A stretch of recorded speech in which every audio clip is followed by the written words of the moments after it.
right now. It's looking great. It's just a little light on top, but the tail, the rat tail is coming in pretty smooth. Rat tail. I think we're going to be good in at least a month. Are you leaving? No, I'm just giving the rat tail. Just giving the rat view. Wow.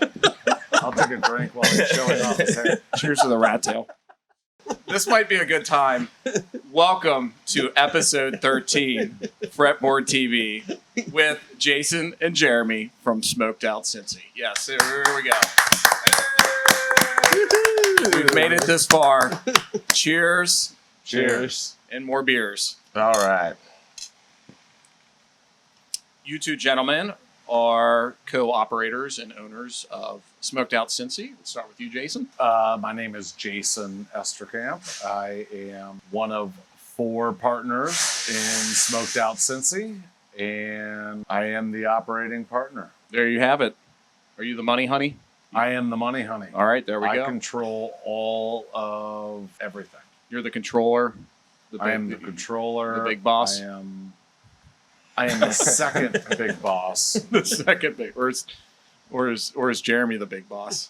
Well, should we get started? Jeremy, do you want to introduce yourself? Yeah, my name is Jeremy Bowman, and I own the most of this company. Oh, wait. We have a story. But anyways, I am Jason's little buddy, and we just kind of yin-yang it, and I take care of the crap that he can't take care of, or when he doesn't have time to take care of things, because we have other businesses also. Yeah, so let's talk about that as well. So you guys are co-partners elsewhere, is that correct? Correct. Okay. That is right. I own Jefferson Social, and we both own O'Brien's together with other partners. Okay.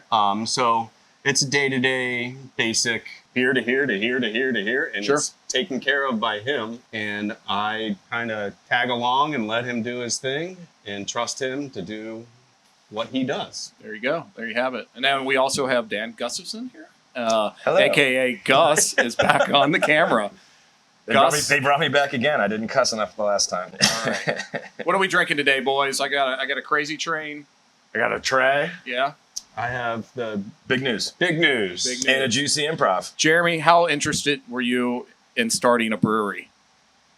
Very interested, but I was not allowed to. Yes. Because I own different businesses, it is considered collusion as of 1920. When Yeah. 1919. 1990, very early. Prohibition. Prohibition. If I am involved in another business and involved in this. And that's how this whole Smoked Out Cincy came about, is because I was very interested in owning a brewery with you Sure. and your partner Joe. And instead of being part of this, my best friend Gus, I recommended him to do what I wanted to do. And then I said, well, you don't have food? Let's move us in here. Yeah, so Gus is our taproom manager. So I think originally that's what we talked about, is you wanted to be the part ownership in the company, and then also just run the taproom. From your old job, what did you do previous to this? I mean, I know you own parts of other businesses, but if you can just explain to the audience kind of what you've been doing the last 20 years. Drinking a lot of Jägermeister. Yeah, this is true. Serving most of the Cincinnati area. For all those, Personally kept them in business for this long. Most of Greater Cincinnati. whether you liked it or not, if you were at the bar with Jeremy late at night, you were getting a shot of Jäger. Yeah, for sure. At the end of the night. Well, he was getting one, and you were getting one too. You guys just enough. 22 years of proudly serving the city of Cincinnati through Jefferson Hall and Jefferson Social. Yes. So I was behind the bar and managing and basically owning Jefferson Hall, Jefferson Social, and I had a lot of fun. Let's be honest. Now, how did you guys get together? Because I don't know if I know that story of how you got involved with O'Brien's and your partnership there. Let's go back to 1997-ish. You know, I've been trying to think about it a long time because I love this guy. but I try to pinpoint the moment or the time or the night where we met, where you can with a lot of your friends. And I believe due to our industry and maybe the blurriness of college, A lot of Jägermeister. probably, that we met. And the only thing that I can come back to is that we used to bartend together. I believe I or someone else hired him at Uncle Woody's in Clifton. Oh, wow. In like Wow. 1997, Okay. 8-ish. And we ended up working together for several years. He ended up then taking a part-time position with Jefferson Social. And through just him working, I believe you might have been bartending maybe at 20 at Yacht Club. Yeah. I mean, let's get honest. Yeah, Yacht Club 20. Yeah. Many very underage illegal. bars, many fun times. But so our relationship personally started a long time ago. Advanced the story 20 years later, and we were looking for ownership and partnership inside of businesses and looking to advance ourselves from bartenders to owners and operators. You okay there, Gus? No, I'm struggling. So to take up our ownership in O'Brien's, it really started O'Brien's in Cincinnati. In O'Brienville. In O'Brienville. O'Brien's in Yeah, O'Brienville. Absolutely. And And how long's O'Brien's been O'Brien's? so we've owned O'Brien's since December 6th of 2010. O'Brien's itself has been in operation as O'Brien's as O'Brien's Irish Pub since December of '94. This coming December, we'll have been owners for 10 years. And Jeremy, I know, was already involved with Jefferson Hall, Jefferson Social. And so that really was like a jump off point for our partnership. And now, if memory serves me correct, you had O'Brien's in O'Brienville, and then you started Smoked Out Cincy, Mhm. and then recently launched the O'Brien's Newport location. Correct. Within the last year and a half. Correct. 2 years. 2 years. 2 years. We're Okay. about Wow. Cinco de Mayo. 2 Yeah. years, Cinco Okay. de Mayo. Time is May 4th. Time goes by. Then COVID happened. Then, Yeah. then the curfew happened. So back to COVID. How are the other restaurants? Yeah, things are great now. However, it was just like everybody else experienced. It was terrible. It was one of the low points of. I'm trying. I Maybe 2000. no matter how much I rise. drink, it brings me back to a Sure. sullen time of laying people off, laying friends and what feels like family off to a sad point. However, all three businesses, both locations of O'Brien's and Smoked Out, eventually opened back up to indoor, outdoor dining. Both O'Brien's locations continued with carryout. However, due to, I guess, things outside of our control, we shuttered the brewery and shuttered Smoked Out Cincy, which was difficult. We got our PPP loans. We continued to pay several of our employees here at Smoked Out because we didn't want to lose them. We felt a sense of family. We continued to pay salary for 2 to 3 employees. And once we were able to reopen, just like the brewery, we took the steps necessary to get our feet back under us. It was a slow recovery process for Smoked Out Cincy, away from O'Brien's. O'Brien's shot out of a cannon.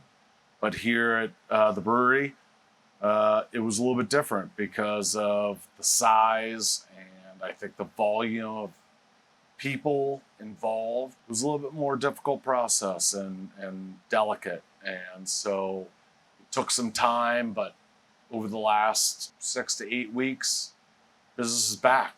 I mean, I'll be honest. I think We're so we're we're certainly doing not a lot back to better. where we no, were. it's not. But it's still. But private parties are down, it's closer. It's a little more manageable. but It's our not, in-house it's not a business it's is great. which is the private parties where I think you guys really excel. Yeah. And we do also, and that's a big part of what we do in the tap room, in the flex space or in the overflow. It's definitely down and it hurts, but you're seeing more and more people, in my opinion, coming out, and you see the numbers slowly climbing a little bit, and you see more people walking into the door and being people. I guess people kind of get it now. They're following the rules. They're doing what they have to do. We have a large outdoor space, so that's helping a lot with food and stuff. Absolutely. And I think it's a testament to the management and the ownership and the operation style here at Fretboard, which then trickles down to Smoked Out, where we're able to do this on a safe basis and bring people back, have live music, have a little bit of a dance floor that's socially distanced, and bring some people back. I mean, we've got a beautiful space here, and so I think it's wonderful that the revenue numbers are coming back, the people are coming back, people feel safe coming here, they're masked up, and they're enjoying food and beverage. Hey, Jim, What? why can't ants get the coronavirus? Why? Because they have little antibodies. That is a joke brought to you. A dad joke brought to you by Jeremy Bowman, Who's not a dad? who tells lots of dad jokes. One, man. I knew there was one or two coming in this. I see some empty glasses. I think this is probably a good time. It's probably a good break time. Good time to take a break. And I got some questions on how you all got started as friends with Gus. Okay. And then I do want to ask you about some of the inspiration behind Smoked Out.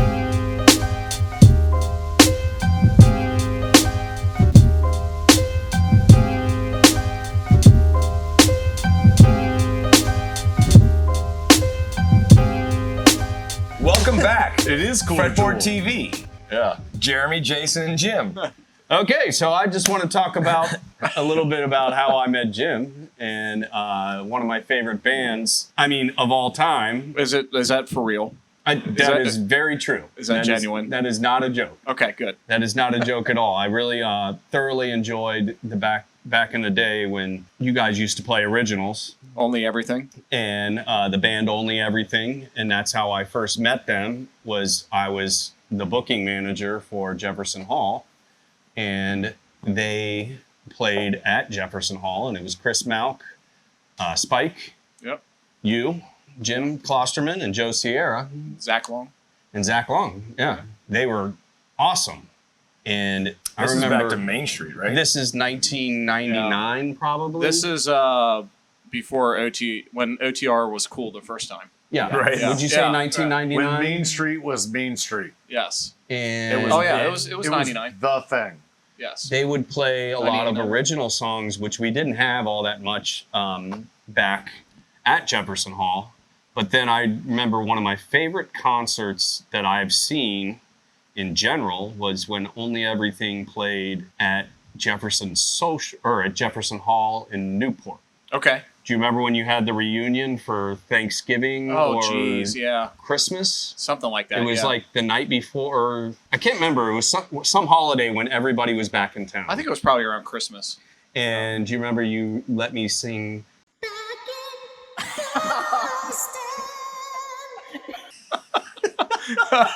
Wow. Yeah. So there's this song we used to play. It's called Back in Boston. And in part of the song, everything would kind of stop and it would come to this crescendo. And he would do that. It would be like, Back in Boston. And it was like very that's the moment. And then somehow Chris let you sing that? Yeah, I was behind the bar and he pointed at me and I was like, back in Boston. Jägermeister. Jaeger time. Yeah, we could edit that in. We could edit some of that music in because Mitch, I've got that. You got the rights. Yeah, I've got the rights to it. But at concert, I remember you played like I think Another Brick in the Wall. That was the album you played, or Really? Yeah, it was. Okay. No, I just We might have mixed it in with some. Yeah, it was. Well, we you may had have- your We originals. may have done a mashup of something. Put But it in there.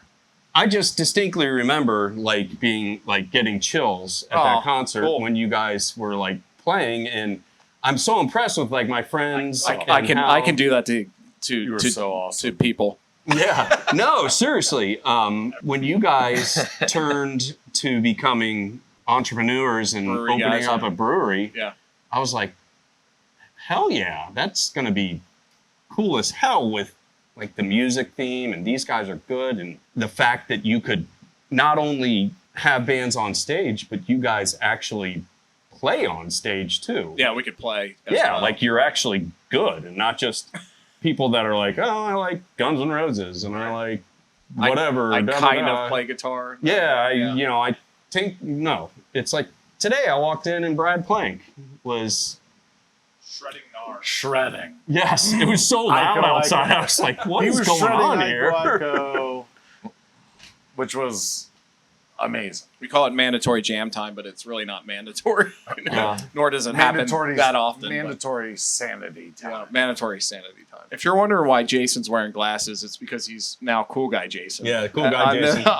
Cool guy Jason. Gus, can we get your input on Cool Guy Jason? I think he looks great. I would wear the shit out of those glasses. We're here and You're we're there. definitely not as cool without your glasses on. You gotta put your glasses on, man. You were pretty cool with glasses. Yeah, you look sleepy. Yeah. Now you look tired, Jason. Oh, man. So Yeah. Are you smoked out, Jason? All right, all right, smoked out. All right, hold on. So, No. are you guys gonna have your own conversation underneath mine? We are. That's cool. Well, I'll just be sleepy eyes then. I'm gonna hit my jewel, and you guys go fuck yourselves. Jeremy was a pretty good instrumental role in introducing us to several different breweries that were becoming popular at the time.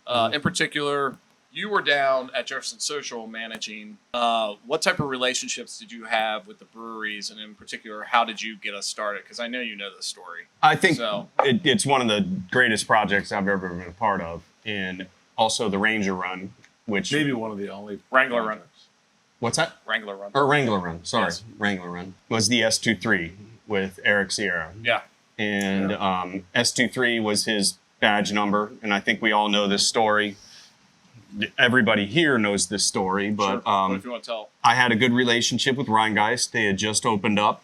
These guys were looking to brew a beer in tribute to Eric Sierra, which is Joe Sierra, one of the founders of the brewery, of Fretboard. And Eric was his brother. Yes, His Eric was late brother. Yes, late brother who Yep. had an aneurysm and passed away just tragically. And so his badge number, S23, was something that we wanted to make a tribute to. And at the time, you didn't have the equipment, did you? No, we were brewing. We were home brewing, so that was in particular that beer.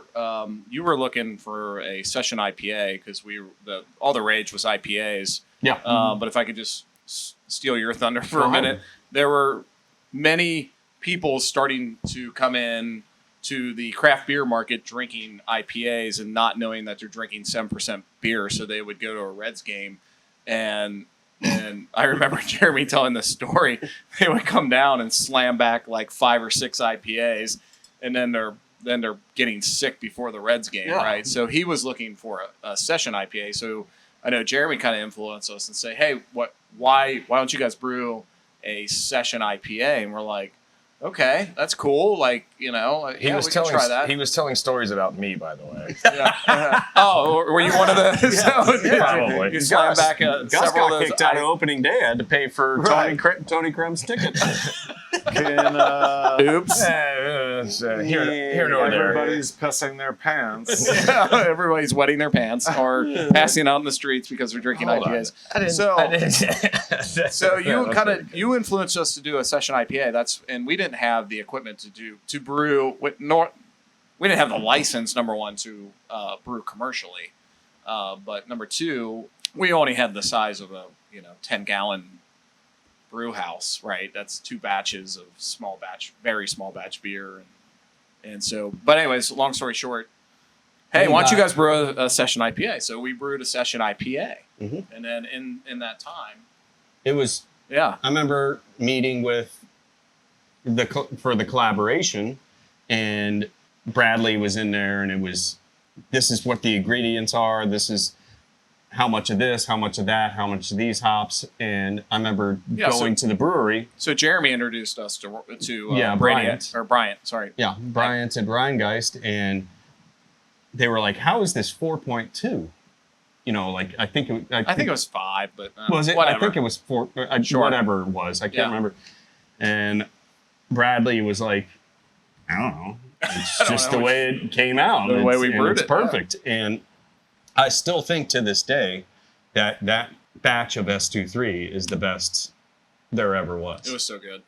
Joe, my partner Joe, then put on a 5K race for about 3 years in a row, I believe. It's called the Wrangler Run, but Eric had a Jeep Wrangler, which Joe now drives, and loved Wranglers like I do. I used to own one as well, but then the Wrangler Run is in honor of Eric, and everybody that owned a Wrangler was obviously supposed to drive a Wrangler.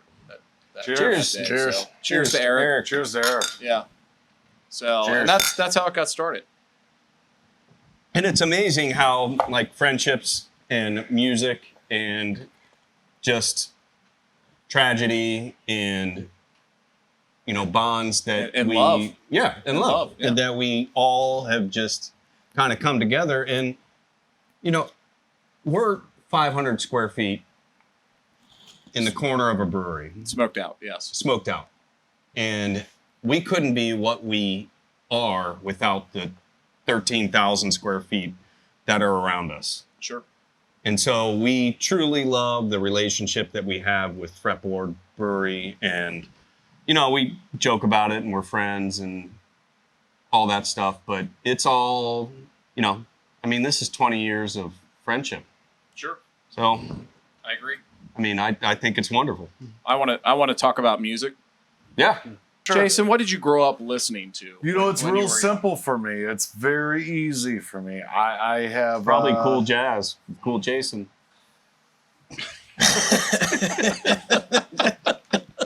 Ray Charles over here. You're going to have a fight on stage. There's the piano. I didn't start it. I just continued it. Gotta have something.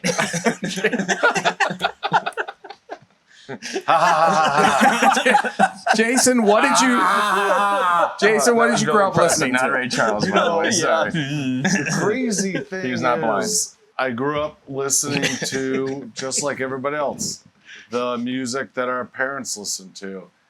And I was an only child. However, when I was maybe 10 years old, my parents, or my mother, got remarried. And that was a launching point for me in my music career, my music listening career, because my mom married a man who had 3 sons who were older than me by 5, 7, and 9 years old. And so when I was in 4th grade, I had all of a sudden these stepbrothers that were older than me and much advanced. And so my oldest stepbrother, and I would be remiss if I did not mention his name and his book. My oldest stepbrother's name is David Shank, and he wrote a wonderful book, which is revered by many. It was co-written. It's called Skeleton Key and Dictionary for Deadheads. And so I was introduced to the Grateful Dead at like 9 years old. I knew I liked you for a reason. Yeah. We It's a barely ever hear it here, so Yeah, I know. We never play Grateful Never- Dead. never hear it. Or jam bands. Right. Yeah. We really shy away from the jam bands. So, I don't know what Sugar Magnolia is. I was introduced at an early age of great music, wonderful music. Today, at 44 years of age, my favorite band is the Grateful Dead. In 5th grade, I was introduced to Sgt. Pepper's Lonely Hearts Club Band, and I knew that album front to back. I also knew Michael Jackson Thriller. I also knew Miami Sound Machine, and I knew all these great bands due to my parents and my their extended family, and I'm so grateful for it. So, what's the most recent concert you've been to before COVID? So prior to real COVID, quick, is Miami Sound Machine like Paula Abdul? Gloria yeah, Estefan. I think Gloria it was Estefan? Gloria Estefan. Yeah. That's one of your favorite bands? would do anything for Do you remember your childhood? No, I'm way younger than you. Look at me. Yeah, Gus was in diapers. Do you know my bowling song? We gotta move. We gotta move on. We gotta- Three bands on Such this a stage. dick. Three bands. Dead or alive. Three bands. Dead or Dead or alive, alive pick on it. this stage. On this stage. Come on, we gotta move on. On this stage? Yeah, on this stage. On this Doesn't stage. matter. You It could pick be, it anything could be you want. Grateful Dead. Oh. It could be Beatles. Nah, I'd like to hear Dead and Company right here. That'd be cool. Right here. With who on the Yeah, who on a guitar? lead vocals or guitar? Who on guitar? John Mayer. Well, I feel like John Mayer would be Weir, awesome on Bob that. Weir and Bob Weir's still alive, so Okay. John Mayer. Fair enough. John Mayer. Of course. Cool. And I'd love to hear Zach Brown, and I'd love to hear Kenny Chesney or That's 3. Cool, Jason. All right. Pearl Jam. Okay, you can That'd be try sweet. and pick mine. I think I'm gonna get it. What? Top I'm three. gonna pick your top three bands that you put want to see on the stage. Okay, you want to pick my top 3, but I'm gonna tell Can I you. rebut? No, you get to go Yeah, out. yeah, you get can to go. rebuttal. I'm just gonna. Okay. I just think I know you well enough that I'm gonna figure this out. Okay. So the opener is Peter Cetera. Close. The Peter Cetera, Alone or Chicago? Is he? Is it alone? Is he gonna open with Sledgehammer? He's. We could go into the set list. No, he's not. That's Oh wait, Sledgehammer. that's what's his name. Sorry, So Peter Cetera sings. Barry Manilow. No. Didn't he do the no, Karate hold on. Kid? You guys are Yes. missing it. Oh yeah. So Peter Cetera That's him. opens. Tool does the middle, and then Foo Fighters to close. Foo Fighters. Dude, that has to be close. close. It's That- close. That has to be close. It's close, but I'm going 311. Okay. Whoa. Shit, I didn't see that one coming. Yeah, great. Then Tool. Seen them Oh, 20 Or Tool is Tool last. I thought I was gonna nail that Tool's one. in there. I couldn't have been that far off. I'm going 311. Oh man, Peter Cetera's close. Wow. 311. Christopher Cross. Oh, that's what it was. Yeah. God Yes. damn it! It was Christopher Christopher Cross, Cross. not Or Peter Martin Cetera. Sexton. That would be a good one. But Christopher, yeah, Sailing. I danced with my mom to that song for my wedding right here. Sailing. or you, yeah, And or, then or- closing Foo Fighters. Can I hear some like alto or baritone voices? No, it's Kind of real voices. This is terrible. This is terrible. Oh, that's good. so. Let's no, just talk about. I don't So, know. in some episodes, we're not going to talk about anything. Why, We're I just going to still blow don't it. why don't we go into how these guys got into craft beer and started putting them in their own bars? How did you go figure out, like, you've owned or you've been part of a bar business for a long time. Where did you, like, first kind of I know figure out exactly what you're going craft for. beer? Yeah, sure. And then how did that become part of what you were going to bring into your bars and sell at your own businesses? So when we first bought O'Brien's on the Cincinnati side, it was pretty old school. It had the run-of-the-mill imports, Heineken and Smittix and so on and so forth. They didn't really, and they had minimal draft beers, and so and the beers were old and boring, and so we immediately switched them over. We increased the amount, and we started adding to the list of craft breweries. One of the beers, actually, it sticks with me still to this point because it's in an old movie that everybody's seen. Everybody's seen. Brooklyn Lager, right? Brooklyn Lager. Okay. Right? Yeah, I know Brooklyn I saw Lager. some cans on the shelf today. Where's that from? Right. Has everybody seen Cocktail? Oh, jeez. The movie Cocktail? Correct. Which is from like the 80s, right? Gus In the wasn't born yet. cooler, it's in the cooler Come on, of bro. the bar. Who was that? Tom Hanks? In Just kidding. I'm just kidding.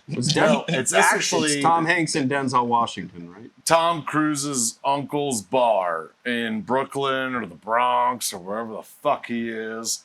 But Brooklyn Lagers right there in the cooler. And you know what? It was like the most front forward craft beer at O'Brien's when we took it over. Unfortunately, it didn't sell that great. Did you go more local at that point? We did. We did. I mean, what was local? You're talking There was 2000. nothing. Like There was- 2010 was probably 2010. Moreline. Yeah, You yeah. probably had Moreline. There was nothing. Christian Moreline was Christian Moreline I'm gonna reel him in and Sam right Adams were as local as you got. Yeah. Jim, I got a question for you. Oh shit! I don't know. Great. Where do the smallest cans of Pepsi come from? Where is that? Minnesota. Oh wait. What else you got for us? I think we're gonna wrap it up and just go to the bar and start drinking. Let's have a beer. a fucking beer. Speaking of wrapping it up, No, just cut it. Stop. Speaking of wrapping it up. Don't do anything else. Stop it. why do rappers hate untied shoes? Why is that? Because they be tripping. I'm out. Fuck you guys. I'm out.